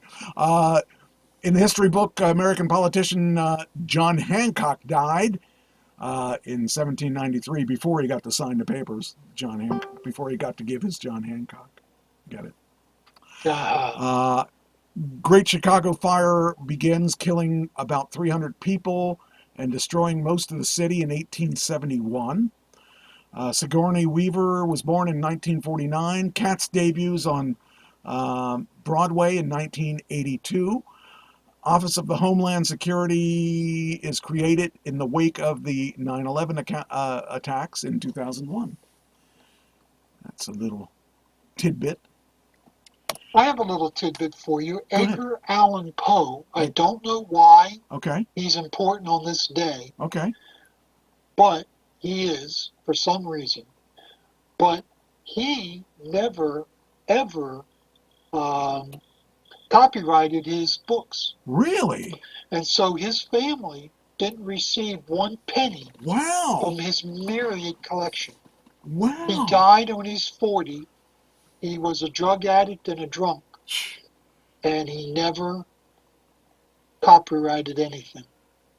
That's amazing. I would have never known that. Next topic here is a little controversial. What is your thoughts on the Menendez brothers? I thought they were guilty, but they're revisiting the case. I know that. After 30 years. Well, Max had a special on their a special made about them, and I've changed my mind. I've changed my mind on them. Do you think their parents were wanting to kill them? Yes. Well, okay. No. What happened was, I'm going to bring up their Wikipedia page. Do you realize they've been in jail for over 30 years? 35 years. When it happened, I was already like, hang them, kill them. Let's get them off our pay. Let's not pay to keep them alive. I'm glad they didn't listen to me, because I really changed my mind after watching the Max special, and Netflix just came out with a special too. I think it just came out yesterday or today. This is the case is more complicated than we thought. Yeah. Okay. So I'm going to bring this up. I'll see if I can get this to come up. So new evidence could free the Menendez brothers. Now, this is bizarre to think about, but they're going to be, if they get out of jail, you realize they're getting out of jail because of TikTok. The Chinese. Why TikTok? Chinese caused them to get out of jail if they get out of jail.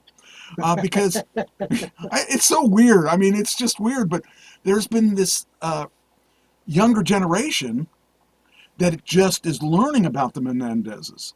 And they're taking some information that if that happened today, they would have never gone to jail. And I'll tell you why. The new evidence that was actually given way back in the 70s, or 90s, right? 90s. Evidence was given in the 90s that if it was given today, they would not have been, they would have gotten out of jail based on that, because it would have been self-defense. So they're serving 35 years behind bars for a bloody and notorious crime. They're not saying we didn't kill our parents. They're saying They're saying there were circumstances. It was defense. Self-defense. Basically, the father was raping them, and the mother was standing by and letting them. And it went for years and years and years. Now, if you think about this, okay, let's forget about a few things. That's what would have been. They didn't plea that they didn't do it. They said we did kill him. We did kill them. So they knew they were going to jail. So there was no reason. If I killed somebody and wanted to stay out of jail, I wouldn't have said we did it. But there's a couple things that the case has taken a sudden and dramatic twist as public fascination with the gruesome crime in one of America's most exclusive enclaves is whipped up by a controversial Netflix series and a follow-up documentary released Monday. I didn't see the Netflix, but I know kind of what it's going to say because I saw the Max thing. Lyle and Eric shotgunned their parents 16 times in the family room of their Beverly Hills mansion. Lyle was 21, Eric was 18. They're now 56 and 53. Jury convicted them of murder and conspiracy in 1996 after separate trials ended in deadlock. That's one thing. The first thing is it ended in deadlock, and they put the same judge in and different people, and they didn't give all the evidence the second time. They also didn't play some of the stuff that they had that they could have played, like a telephone call where he was talking about being raped by his father, and that kind of is important that they didn't play that for the second trial. They played it for the first trial. That's why there was a hung jury. So it says here, but now the sentence is under review in Los Angeles Progressive District Attorney George Gashon, who will tell the court November 29th if he has decided to ask for the brothers to be resentenced or even freed. The Phaeton centers on new evidence in the same defense that they were put forward 35 years ago, an argument that was rejected on their first trial and then mostly excluded by a judge and challenged by prosecutors in their second trial, that they killed their parents in self-defense after years of psychological and sexual abuse by their father, Jose Mendez. By the way, one of the members of Menudo was raped by Jose Mendez. So that's kind of interesting to come out too, that happened. It also comes amid the renewed public interest in their case thanks to Netflix's hit drama series. I'm going to have to watch it now because I did watch the... there was also phone calls that they played of conversation. Oh, there was also a letter they found, or that it was handed over, that the one Menendez brother wrote to one of their cousins, and of course there weren't cell phones, so you didn't really, not affordable cell phones, so you don't have those, but they had a handwritten letter to him explaining what his dad did to him. That I found interesting too, and they actually showed the letter. It was kind of interesting that they even had that letter after all this time. What the Menendez brothers say happened and why it was rejected in court. In their original defense, both brothers claimed that they had been physically and emotionally abused for years by their father, a hard-hitting Cuban immigrant and entertainment executive. They alleged their mother, Kitty, was an alcoholic who enabled their cruel father and was indifferent to their suffering. Lyle said the molestation began when he was only 6, and Eric alleged that he had been raped by his father for years. On the night of their murders in 1989, the brothers insisted that they killed their parents after a heated confrontation, fearing for their lives after threatening to expose the family's dark secret. The brothers were tried separately, and both of the judges deadlocked, leading to mistrials. Half the jurors reported voting for a lesser charge, manslaughter, because of the abuse. The other half voted for first-degree murder, believing they killed their parents in cold blood for their $14 million inheritance. When they were tried again together and convicted by one jury, the judge didn't allow most of the testimony about abuse, and prosecutors accused the brothers of lying about the molestation. After 35 years, the brothers served their time and repeatedly appealing the conviction and sentence, insisting that they only killed their parents to save themselves. The missing letter to Eric's cousin, according to the attorney, they stunned the media last Thursday when he announced that his office would review the case. We've been given a photocopy of the letter that was allegedly sent to one of the brothers, sent by one of the brothers to another family member, talking about him being the victim of molestation. Last year, the Menendez brothers filed court papers, including a copy of the handwritten letter that their lawyers claim was sent to by Eric to his cousin Andy in 1988, 9 months before the murders. In the Menendez trial, they testified that Eric had told him about his father's sexual abuse at the age of 13. Cano, who is the person he sent the letter to, died of a drug overdose in 2003. What's that? And Mom just let it happen. Mom was an alcoholic and I guess didn't want to deal with it. I've been trying to avoid Dad, according to the letter. It's still happening, Andy, but it's worse for me now. I can't explain it. I know when it's going to happen, and it's driving me crazy. Every night I stay up thinking he might come in. I need to put it out of my mind. According to the Menendez legal team, the letter not only shows that Jose Menendez was very much violent and brutal, who would sexually abuse children, but it strongly suggests, in fact, that he was going to abuse Eric Menendez as late as December 1988, just as defense had argued all along. The Band Boys' sworn affidavit, a new piece in evidence, is a sexual assault allegation that Jose Menendez from Menudo's boy band, Roy Rosella, 54, swears in an affidavit that in that around 1983 or 84, Jose drugged him and raped him while he was a member of the Puerto Rican band. Jose was a music executive at RCA at the time. So apparently he had a track record of going after little kids. So we'll see what happens. I mean, if they had just killed their father for the money, they would have been out by now. But because they got a life sentence, if they killed their father for self-defense, they would have been out by now. But because they killed him, well, they never would have gone in. Yeah. So they're going to retry him probably.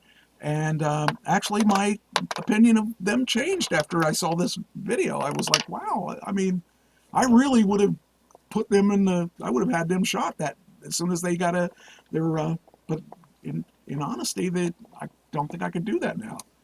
Now that I see this evidence, yeah. But the world was different back then because we never talked about men being raped by men. Right. And so it's kind of a different world. And yeah, I guess I didn't know a lot of this stuff. And my opinion's really changed a lot. So, yeah, it's really strange to think about that. And there's been I want to bring up the Menendez Wikipedia because there has been a lot of videos about them. This blew me away. Let me see if I think I found it on here. Okay, that's not it. There were like every year, just about every year, there was a documentary on them. And I couldn't believe there were that many specials on the murders. But there's a lot of specials. Let me see if I can find it, because it was something that I wanted to see if I can find. Oh, maybe. Oh, here we go. Okay. Books. There was a 2010, The Abuse Excuse. Documentary, in 2000, the Menendez Brothers, Blood Brothers, was a documentary on Court TV. 2015, Barbara Waters Presents American Scandals, featured the Menendez brothers in one episode. 2016, they were featured in true crime documentary called Snapped. In 2017, they were featured in Truth and Lies, the Menendez brothers, American Sons, American Murderers. In 2017, A&E had a 5-part documentary called The Menendez Murders, Eric Tells All, in which Eric describes via telephone the murders and the aftermath. In 2017, HLN launched a series called How It Really Happened with Hill Harper, an episode featuring the Menendez brothers. And it ends with a telephone interview with Lyle from jail. In 2020, BuzzFeed Unsolved featured Menendez brothers in one episode special, How They Were Caught. 2021, the Menendezes were on ABC's 2020 special called The Menendez Movement, Inside the Movement. It's talking about what I'm talking about, the TikTok thing. In 2020, Discovery released Menendez Brothers Misjudged, a 2-hour documentary. In May 2023, Peacock released Menendez plus Menudo, Boys Betrayed, talking about what we were just talking about. March 2024, the topic was 48 Hours, the Menendez Brothers Fight for Freedom. July 2024, the boys were featured Mastermind to Think Like a Killer. In October 2024, the Menendez Brothers, a documentary film featuring prison interviews. Then there were dramatizations of them called, in 1994, they were depicted on CBS television, Menendez killing in Beverly Hills with Lyle portrayed by Damian Chapa and Eric by Travis Fine. 1994, there was a TV special, Honor Thy Father and Mother, a true story of the Menendezes. In Lifetime on 2000, Blood Brothers. Dick Wolf from Law & Order made Law & Order true crime, the Menendez brothers, or murders.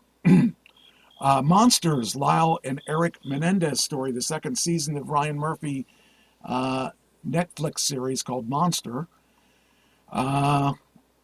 Then there were all kinds of podcasts and stuff.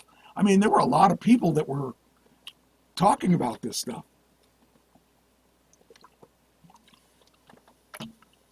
That's incredible. Yeah, I mean... that it stayed in the news like this. Well, I mean, and the thing is, there's a whole new generation of people that are looking at this and saying they weren't... If that trial were to go on today, it would have been a totally different result.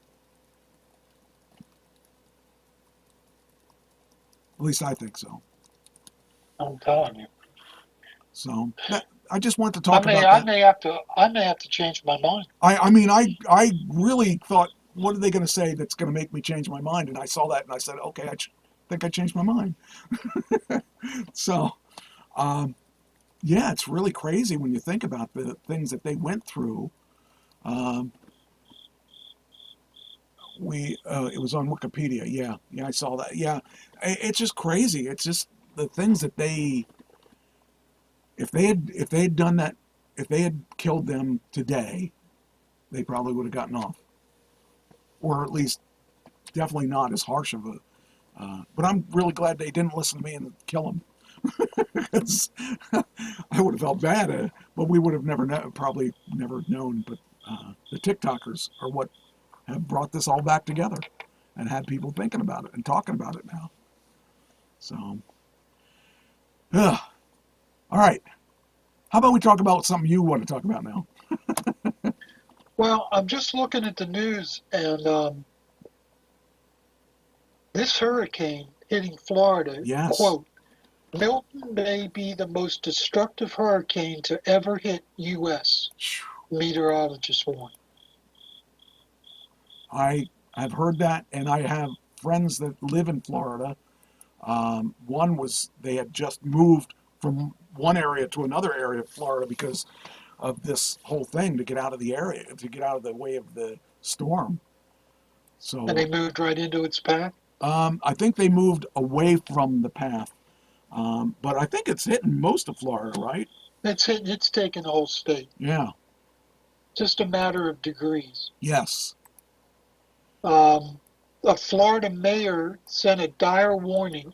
You will die if you ignore evacuation orders. Jeez. They're taking this seriously. Wow. That's pretty insane. I don't know what to think about that, because I remember when we had Agnes way back in the back in the 70s. Back in the day, 70s, yeah. And that hit us. I mean, it's like, wow, we don't ever get big storms like that. But I remember going to Bethlehem Steel, down on that big hill in Bethlehem Steel, and the bottom of the hill where the steel mill was, it was all like all water. It was crazy seeing fish in the middle of Bethlehem Steel too. That was crazy stuff.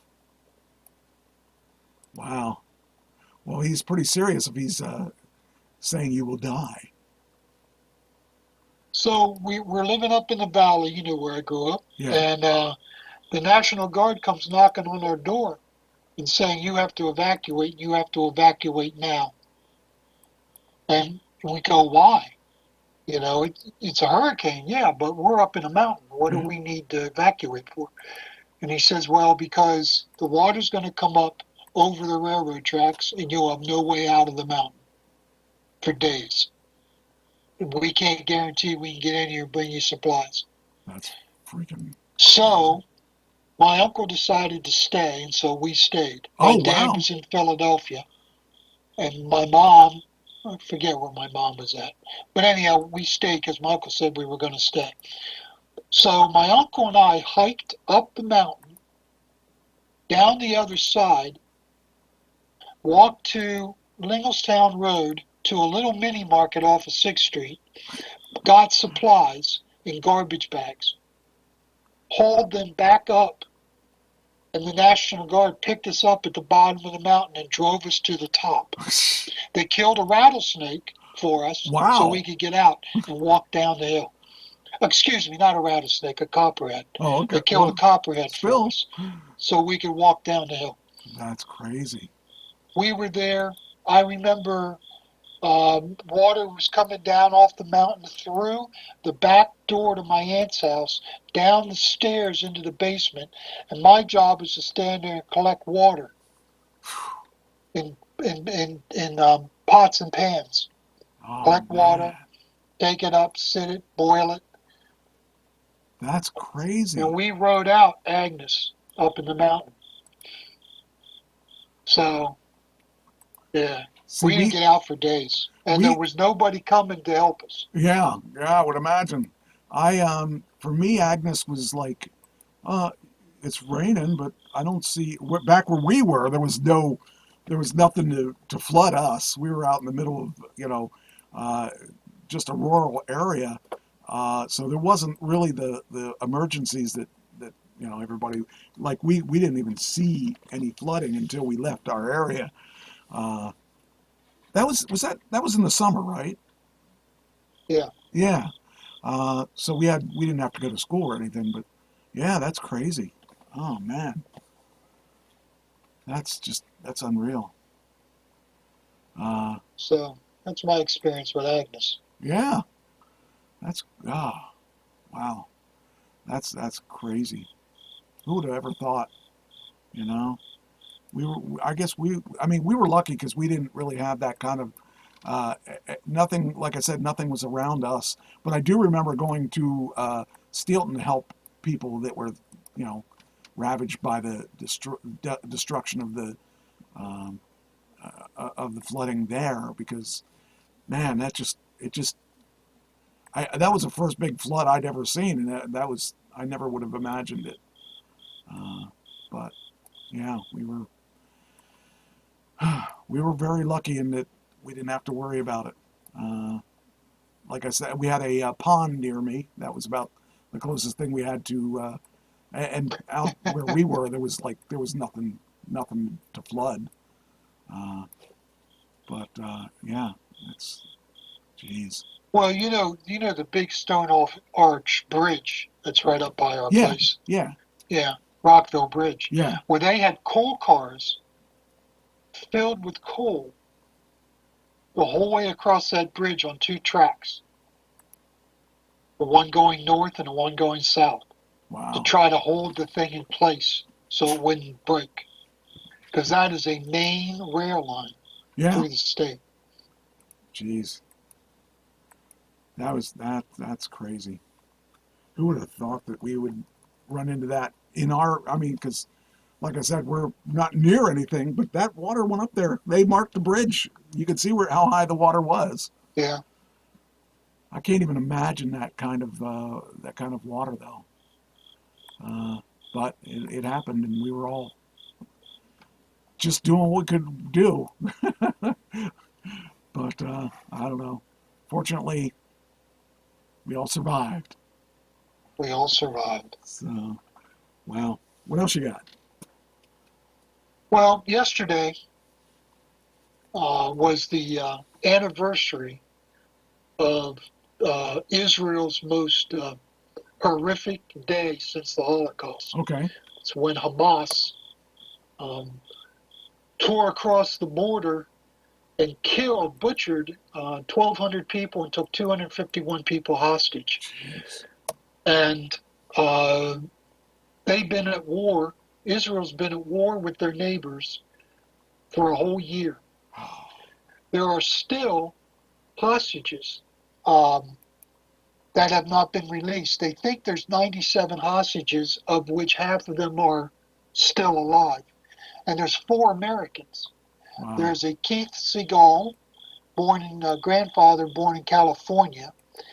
There's Eden Anderson, who grew up in New Jersey, and I cannot pronounce this name, Sagui Dekel Chen, a father of 3. Wow. They were spotted alive in 2003.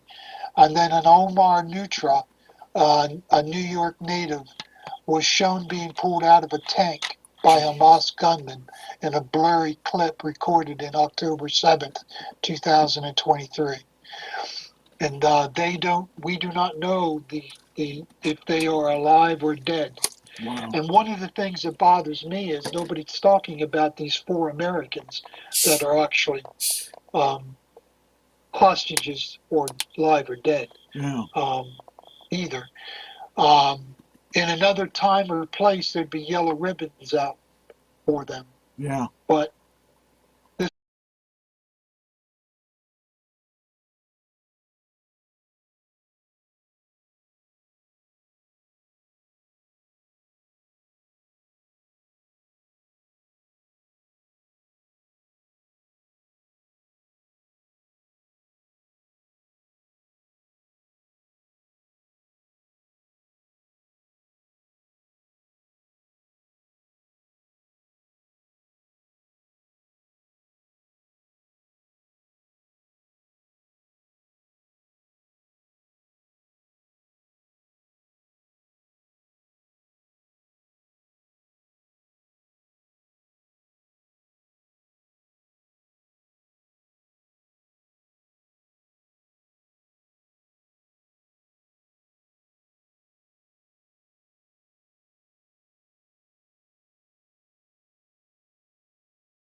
Iran has directly attacked Israel.